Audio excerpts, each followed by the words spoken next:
Ladies and gentlemen, KocoSports.com proudly presents Wrestle AM. It's half wrestling show, it's half morning show, pretty much all BS. And of course, you got the Koco crew here holding it down live. Yours truly, sexiest man on all Internet Wrestling Radio. Boom, boom, here shaking the room live from the RVA, Richmond, Virginia, where the weather does not make any fucking sense whatsoever. And of course, join me there way across the pond in England. He is the man with the plan, the silence behind the violence, talking about none other than brother LK. What's up, buddy? You keep on coming up with these new ones. I could picture at home just like writing down on pieces of paper little new catchy things to say. I like working harder than a Pensacola stripper. That's the one I personally like. That's your favorite that you've come up with. Oh, yes. That made it onto a T-shirt. I'm impressed. That was brilliant. And a shout out to Mateo TC. Everyone is available now. Again, link is in the description box below. Enough shameless self-promotion. Lucha Underground, I gave it a win. What did you give it? The mid-season finale, man. I had to be honest, man. I had to give it a tie. Really? So, that's strange. Last week I gave a tie, you gave win. This time it's the other way around. So what were your reasons for a tie? And I'll give my reasons for a win. For one, I thought tonight was supposed to be all night long, but it wasn't. They didn't make any. I mean, I was just. I know you should never assume, but from the way that Lucha Underground was building things up, I was under the assumption that okay, well, it's going to be all night long tonight, and okay. And I was like, okay, it's not. Okay, that's no big deal. Oh, we're going to have a death match. Okay, cool. You know, and I just felt like it was blown opportunities. I'll kind of get into this as we do the review. And also, I really felt like they missed an opportunity with a cliffhanger. I feel like if you're going to go on a long hiatus like this, you need to have some kind of cliffhanger. You need to have something that really gives you the excuse, you know, get you talking. And really, you know, you start counting down the days to when the season starts back up. And I felt like they had that opportunity, but they missed it. See, I'm the opposite. I'm the opposite. I think they did a good job building to the Mack and Mundo for that match when it eventually takes place. And is Matanza dead? You don't know. And you don't know what a cliffhanger is.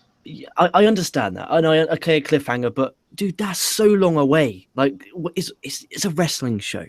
I know it's a TV show, but then there's still a wrestling show. You will tune in to see Johnny Mundo versus the Mack. You will tune in to see if Matanza is alive. You will tune in to see if El Dragon Azteca Jr. is alive. I think that the last image you'll have of Lucha Underground for this part of the season anyway is that chaotic main event, and that chaotic main event will bring you back post mid-season finale. At least that's what I think they're going to do anyway. Well, let's get into it here. They start with they kind of recap everything that's going on between, let's see, Mundo, the Mack, Castro Cortez. God, what else? They've also recapped anyway, fuck it. They get into this. They get done with this recap, and they start out with Dario Cueto in his office with Councilman Delgado.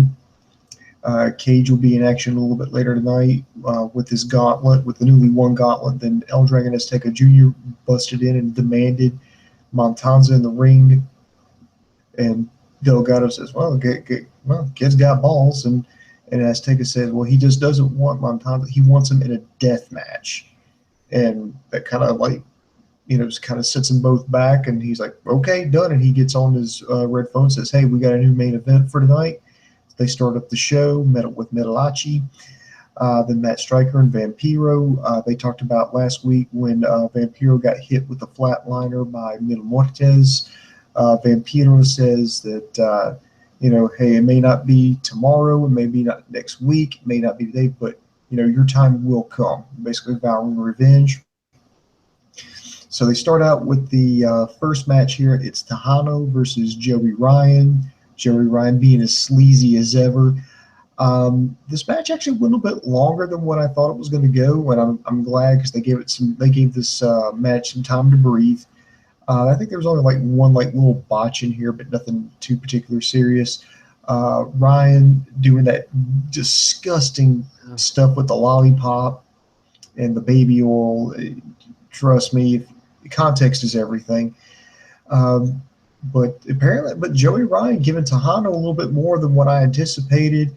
Then out comes Famous B and Beautiful Brenda. They're dressed up in cowboy gear, faking a southern accent. And there was one spot where Joey Ryan went to go grab Tejano's rope, but Famous B cuts him off. Meanwhile, the Beautiful Brenda on the outside reached out and handed Tejano a golden horseshoe. Tejano gladly accepted. During the scuffle, eventually Joey Ryan lets go. The referee's admonishing Famous B for being at ringside. Joey Ryan turns around, eats a horseshoe right in the face. Tejano tosses the horseshoe back to Brenda. He gets the pin. He gets the win. Both Famous B and Brenda go in to help Tejano celebrate. If you're getting from this, what I'm getting from this one is Tejano's a little bit more interested in Brenda than he is Famous B. So I'm thinking there's a few things you could go with on this one. Is, yeah, you could see Tejano maybe acquiring the services of Famous B, but only because he's interested in Brenda. Or I could see, maybe Brenda branching off and being her own manager, and you could maybe have something set up where it'd be Tejano and Brenda versus Famous B and Dr. Wagner Jr., or you could put together Dr. Wagner with Tejano as a tag team. There's just a lot of different ways you could go with this, but all in all, I thought it was a pretty decent opener. And props to Joey Ryan, man. You put this match on paper, you think Tejano absolutely destroys Joey Ryan, but no, he hung in there, gave him everything he wanted, and then some. I mean, what were your thoughts about the opener, sir? I've come on here a lot and said I didn't like Joey Ryan. When I mean I don't like Joey Ryan, I hate the gimmick. I find the gimmicking salty. Sleazy. Okay, but I don't like that. Like putting the lollipop down your trousers, ripping it up and putting it in your mouth, and you got Vampiro screaming, "There's a fucking black curly hair," or Striker, "There's a black curly hair on it." I think that's a bit. I don't particularly enjoy that, and I hate the baby oil, and maybe I'm meant to hate it, and he's very good at his job. But I don't hate it as in I hate it, he's amazing, like The Miz. I hate you, but you're good at your job. I just hate him, and I find him, I'm like Jim Cornette, okay? I just despise that type of wrestler, and his wrestling isn't bad. Like, I'm not going to knock him, because his wrestling really isn't that bad, but I don't know. It was the worst thing on the night. Out of everything, it was by far the worst thing on the night. But I'm interested to see where they're going with Tejano and Brenda. Like you said, I'm expecting Tejano and Brenda to go off, Famous B to be left alone, and maybe he can suffer depression, and then he starts getting angry, and then who knows where he goes. It'll be interesting to see where he goes. But it was all right. It was just, I just found it a bit disgusting and a bit odd. But move on, because you don't want to think about that anymore. Yeah. Next, Johnny Mundo is in the ring with the Worldwide Underground. He completely heals it up, talking about him. He was the only star that came into Lucha Underground, was just this little upstart fight club. His back was against the wall, but and nobody believed in him. He said there was only two people who believed in him, and that was Jack Evans and PJ Black. Then he said, "Okay, guys, I got to be alone." And then he started talking about his upcoming match with the Mack. Started mocking his weight, basically saying, "I can't believe I have to be in the same ring as this guy." The Mack comes out and he starts hitting Mundo. Of course, the Worldwide Underground comes back in to make the save. He gives stunners to both Evans and Black. He starts getting a hold of Johnny Mundo again. Mundo calls for security. Security comes in. This gives Mundo a chance to escape. Mack beats up the rest of the security guards, and then Mack grabbed the microphone and the title and says, he told Mundo that, when they fight, the title's going to be his, and he's going to whoop his ass all night long. I was not really a fan of this. To me, it just kind of felt like Lucha Underground trying to do WWE. I mean, it wasn't horrible. What else could they have done? Like really, I liked it because I thought that, if that was a backstage segment, what would that have been? I realized they could have done that in a backstage segment, but what would that spot have been? Would it just been a throwaway match? It was highlighting and giving it a lot longer. If that was in a backstage vignette, that would have been about a minute and a half. That went about 5 to 10 minutes. And I liked it because you got the crowd's reaction. You know, the crowd behind Mack, you know, the heel heat that Johnny Mundo got was absolutely incredible. The guy is over like Rover. I mean, I liked it. I can understand if you didn't because it's WWE-esque. Yeah, I mean, it's just WWE-esque. I mean, it wasn't horrible. It wasn't like the worst thing I've ever seen. It's just when I saw it, I was like, this is kind of like WWE. And it's like, Lucha, don't go there, man. Don't go there. Don't try to do that. I just thought it was cheesy when they brought out security, and there's like 6, 7 security guards who can't hold back, you know, the Mack. I mean, I understand that you're trying to show that he's fired up and he can beat up people, but come on, man. Right, how about this? If that was Sexy Star, would you be complaining? Yeah, I probably still would be. Okay, that's fair enough. Maybe if it was anyone, you wouldn't complain, but I thought it put Mack up at a different level, because before you're thinking, it's Mack, you know, upper mid-card, Mundo main event, and it kind of elevated him up there, thinking, look, he took out security, he took out Mundo, he took out the Worldwide Underground. That guy is a threat. Because maybe they were worried that people weren't thinking that Mack could take the title away from from Mundo. But now, okay, the Mack just beat the shit out of some security guards. He beat the shit out of Mundo, PJ Black, Jack Evans. Maybe he can take that title away, which means that segment did its job. So if you look at it from that perspective, I think it did a good job. But I can see your point that it was very WWE-esque, and every now and then they're allowed to go there, you know, but overall, I enjoyed it, and it's worth watching. All right. Let's see. The next, we see Cage. He comes out and wrestles Veneno, which is, I believe that's Cortez Castro in a mask. This match was short, but I actually think it was really good. This is the first match that Cage has wrestled since he won Dario Cueto's, you know, Ultimate Opportunity. He got the gauntlet. I'm trying. I don't want to call him Veneno because like I do, but it's actually Castro. It's Cortez Castro. Yeah, I thought it was Veneno. I got it written down as Veneno. No, it's Veneno. Veneno. I believe that's Spanish for venom or poison. Oh, okay. That makes sense. Okay, so I've got my notes very, very wrong. Yeah. Anyway, Cage hit like this. I thought he was going to give him a jackhammer, but he immediately brought him down to like a pile driver. It looked fucking sick, man. He gets the win. Cage showing a new attitude. He shoves the referee down. Get a little testy there when he touches the gauntlet to raise his hand. And then he just walks out the ring. Well, meanwhile, Sexy Star comes in shouting at Castro. You know, it was you. Just kick the shit out of him. And I'm pretty sure, you know, it makes sense. It's like, well, somebody's been throwing spiders at her. So like, oh, here's a spider mask luchador. So racism. So the spider guy's going to be giving you spiders. I see how it is. I liked it. I did it. It got Cage over as a monster without damaging the Spider Veneno guy over too much. And it was a reminder that Castro is undercover. Because if you remember, he was told by the Bird to go back undercover and wear a mask. So it's a reminder of that story that is taking place, because they don't really highlight that very much. It's kind of a reminder of that. And it gives Sexy Star something to do post-mid-season. So I really liked it. It sets up for post-mid-season very well. Yeah, because I mean that's one thing that I kind of want to know. It's like, who the hell has been sending Sexy Star spiders?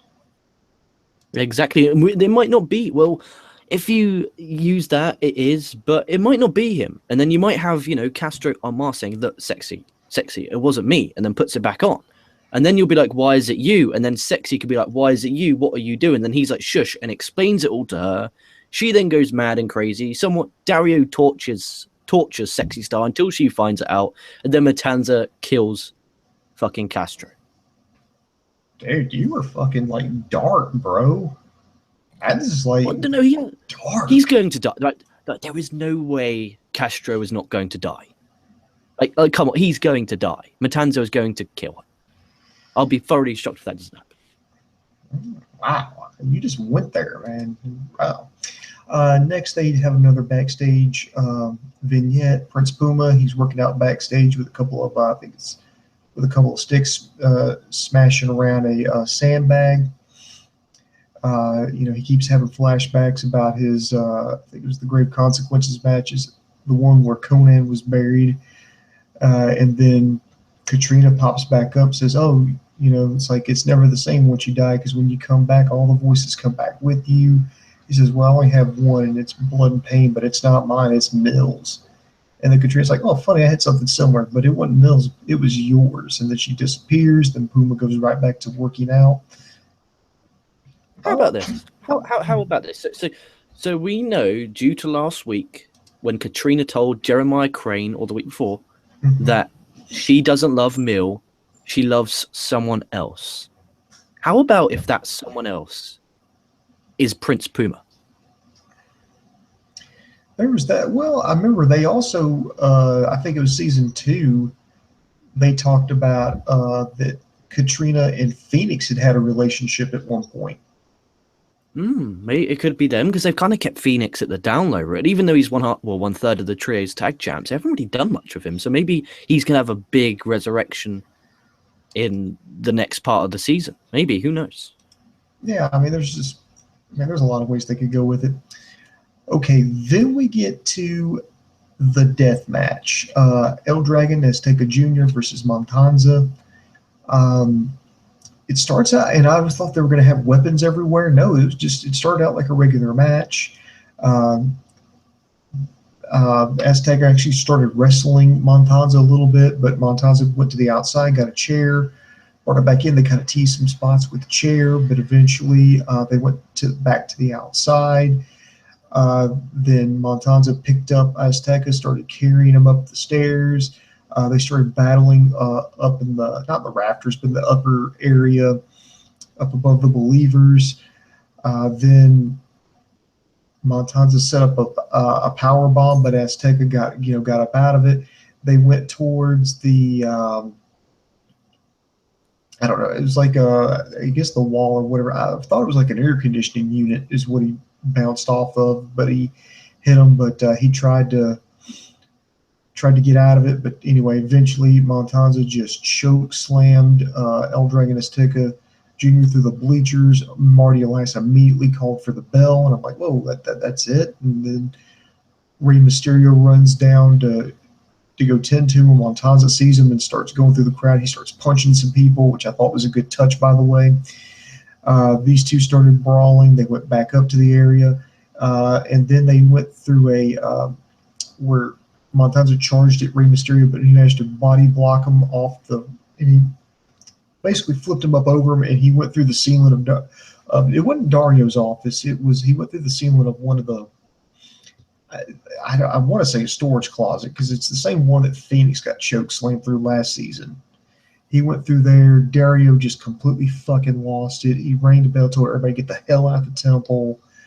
And then okay, go ahead. Let's just go and talk about this. I was actually kind of disappointed, because when I'm thinking death match, I'm thinking, what more do you want? Like, when he said bleachers, it wasn't low down. It was the top of the fucking bleachers, and he got slammed through it. And Matanza got fucking back body dropped by Ray through the fucking ceiling of something, landing hard on the concrete, kayfabe-wise.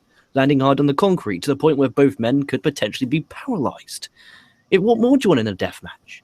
Well, I just thought, when I think death match, I'm thinking these two are going to pull out weapons. These two are going to be somebody's going to be bleeding here. These two are going to be battling left and right. And this thing just went way too quick. I think this match was maybe 10 minutes, maybe.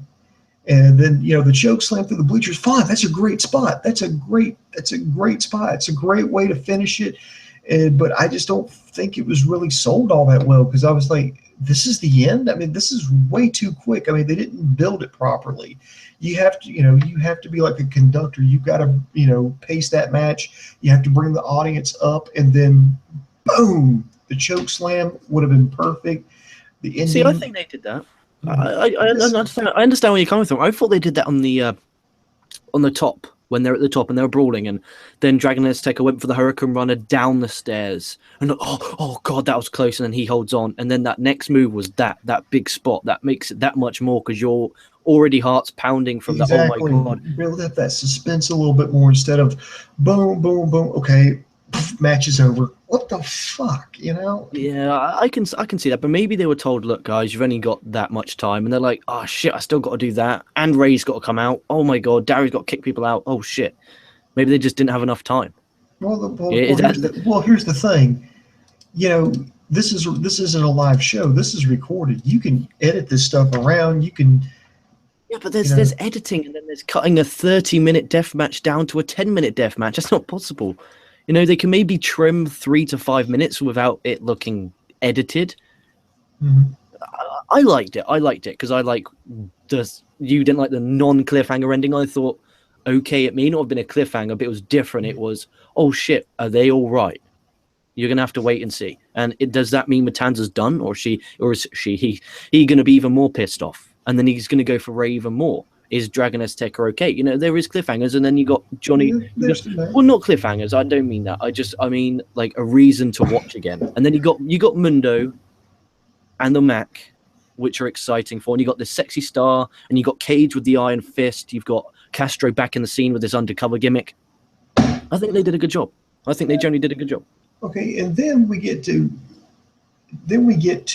I guess what they were going to consider, like, I guess the ending here. You see, you have a video, Melissa Santos, she's leaving a temple, you know, she's taking pictures with fans, and then there's Marty, you know, the Moth Martinez kind of like stalking her from like the shadows. I don't know where he's at. And then all of a sudden this bag goes up over his head and he's like kidnapped. Then he wakes up, he's tied up. Turns out his sister did it. She says, well, you've got my attention, and now that you're not that little boy anymore, maybe the Moth has finally seen the light, and she slaps him, and he just keeps laughing, and he's like trying to eat the rope. He's saying, I did good, and I have no idea what the fuck happened. I don't know. I liked it because his acting's amazing. Like Marty the Moth's acting, or Martinez ever is really top draw. Mm-hmm. I'm a big fan of this guy's acting. Like he plays that role really damn well.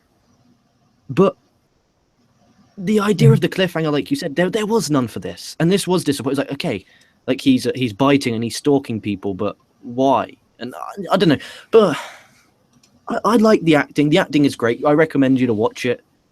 But where the fuck do they go from there? Because, you know, Marty chokeslammed Mariposa last week, so Mariposa wants revenge, but she wasn't, you know, she slapped him, but she didn't really beat the shit out of him. So is Mariposa okay with Marty the Moth now? Are they going to continue teaming, or what the fuck's going on? So I guess that is part of the cliffhanger. I don't know, but maybe they did. How about this? Cliffhanger. How about this? Maybe when they were taping these shows, they didn't realize they were going to have a mid-season finale. How about that? They just have to. There's that too. That absolutely, you could be 100% correct right there. Maybe, you know, they're back in the summer. Maybe they're taking it off for some strange reason. I have no idea why they're not producing it or putting it out there. The story that I've heard is they're not starting the next season, and the season 4. Yeah, season 4 has been greenlit until later this fall, and so they're trying to stall for time. Okay, I see. Until we can get people. So, because if you look, even on their website, or excuse me, their Facebook page, just says it returns this summer. So when does that mean? June? Does it mean July? Does that mean August? What does that mean? I don't know. It's all in the can. They're just trying to stretch it out. Yeah, exactly. So maybe they didn't realize they were going to have a mid-season finale. So that's why I wasn't going too hard on the writing. I just enjoyed the deathmatch more than you. We'll go to some live comments because you're a sleepy little sleepyhead over there, Booms. We'll go there. I'll see if there's much.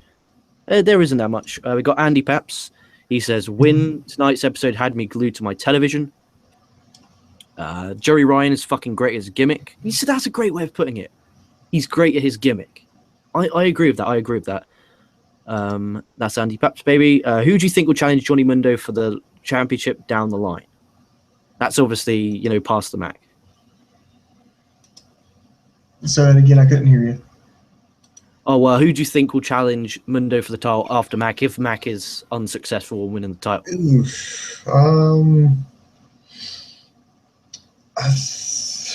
You know, I would like to see Son of Havoc.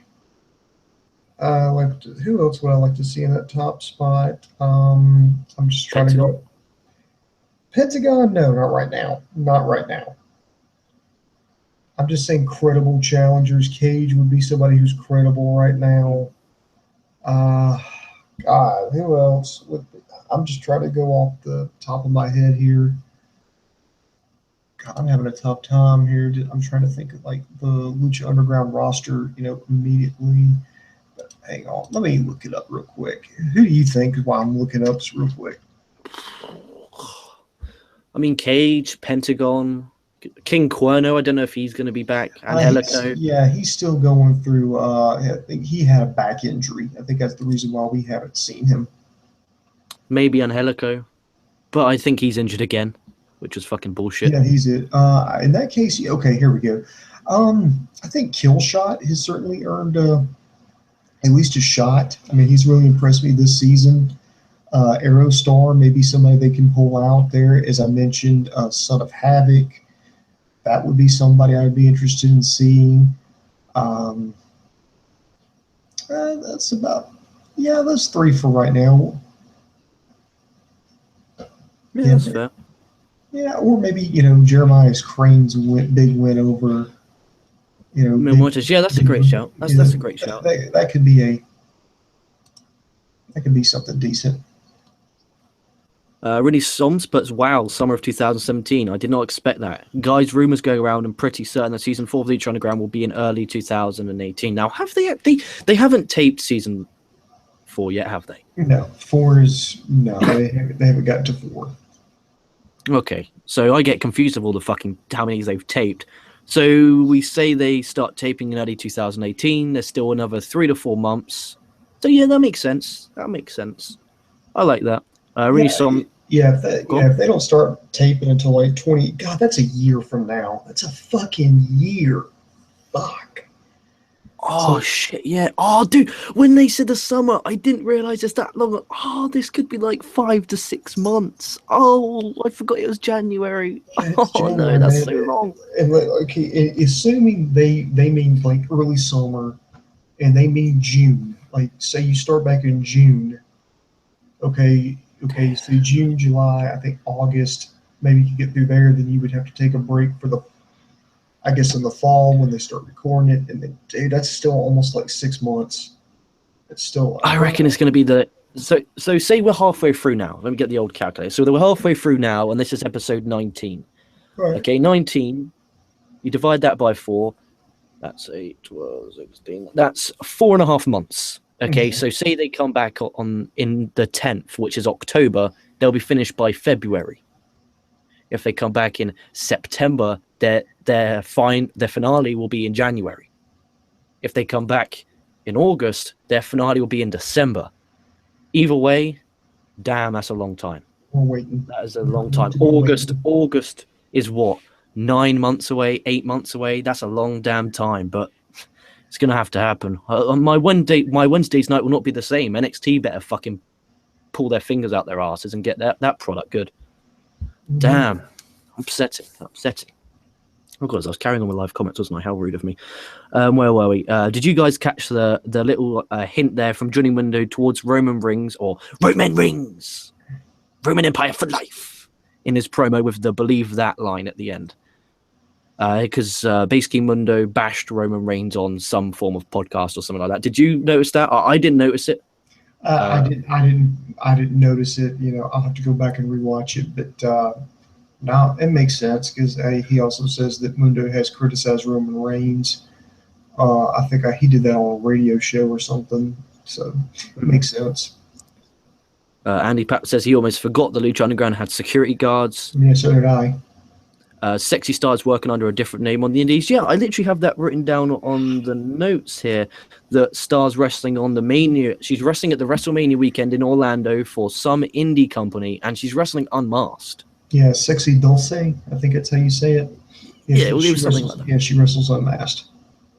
Yeah, it's just strange. Zero Cool 666 waiting till the summer seems like a very risky choice to make, and I really wish Eric or DJ would speak about all of this because keeping your audience in the dark is never a good sign. Well, maybe they were just told not to say anything. Or maybe they didn't know at the time. I don't know. This seems like it was a snap decision. I think exactly. I think here's what and I'm just guessing. I'm completely speculating here. Do not take this as gospel truth.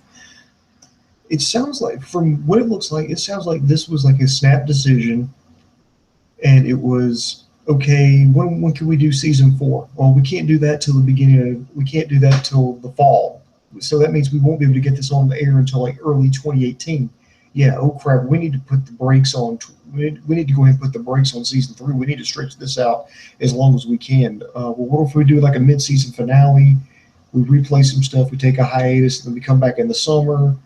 We get through the fall into December, and hopefully we'll get, by the time we're done, we'll get back on the air. Okay, we'll do that. Maybe that's what they were doing. I don't know. It's a guess. You're probably right. Rennie Soms says, fun fact, a couple of the security guards were former NXT wrestlers and part of the Bill DeMott situation. That was a funny little situation.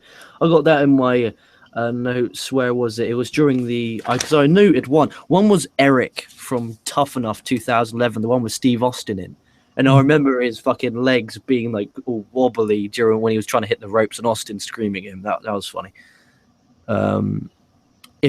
Ole Samuel A says, your cat wants out, Booms. Nah, trust me, neither one of them do.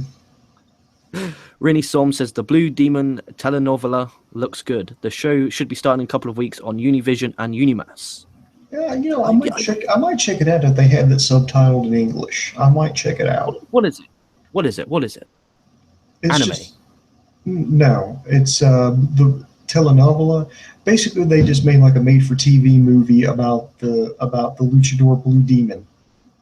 Oh, okay, that's cool. I'll probably replace Lucha Underground. But the problem is Univision and Unimas, they're Spanish language TV channels. So unless they subtitle in English, I'm going to have no clue what the fuck anybody's saying. And that's quite difficult. At least you should have subtitles. What was I going to say? Yeah, Lucha Underground I'll do probably some Lucha Libre company. I'll probably do CMLL because their shows are always free on YouTube. So I'll probably do that instead of the Lucha Underground reviews until the summer, because I still want to cover Lucha. What we got here? Andy Pap says, Lucha Underground better hope Marvel doesn't sue like they did to WCW. Yeah, they're talking about Cortez Castro's gimmick, the Veneno. I'm probably fucking that up. Yeah, I know what he's talking about. He's talking, and this is, sit down. I don't think you were even a gleam in your daddy's eye when this was going on. This was back around 1991, I want to say. Fucking hell. Brad Armstrong went under a mask, and he went out as Arachnaman. It looked almost identical to the Spider-Man costume, except for it was yellow and purple. And he was from Web City. He shot webs out of his hands, like for his intro, completely wrestled under the mask, and Marvel saw that and said, no. So that's what he's referring to. How about this? Rennie Soms. The reason you were complaining about the death match being short, okay? Basically, the reason for that is because Matanza seriously cut and injured his arm in the first death match, so they cut that short and redid this match again. Okay, that makes a lot more sense. Almanza Awad says, who will UK tournament? I'm guessing he's talking about the UK Championship tournament on Saturday and Sunday. I'm going to do a whole damn show on that. I'm going to fantasy book it, and I'm going to preview it on Friday. So stick around for that. Andy Pap says, well, tomorrow's Impact. Do I watch it or do I sleep? Dude, watch it. Mr. Boo Boom's over there. He will be covering TNA with me tomorrow, and we'll be going live as soon as the show comes off the air. And I am excited, Booms, to see your face when you realize that this is a good show again. I'll have to check it out. Everything's going to hinge on my wife letting me watch TV, but yeah, I'm going to check it out. Dude, it's not. Get on your computer. I'll send you a link. You can watch it on your computer if that's the worst case scenario. Oh, literally, there is no way you are going to get out of this. There's no way. If you do not watch this, I want you to come on here and make a video apologizing to everyone. What else have we got here? Don't make me the bad guy. Dude, look, because now you'll be like, oh, I really don't want to do it, and then you'll be like, oh, I don't want to do it. Oh, don't worry. Now I've got you. Because you'll be like, oh no, I'll let him down. I'll let the infantry down. Now you can't. Look at this. Andy Paps, he puts what? Booms is doing a TNA review. Am I dreaming? Smiley face. Well, now I have to watch. That's Mandy Paps.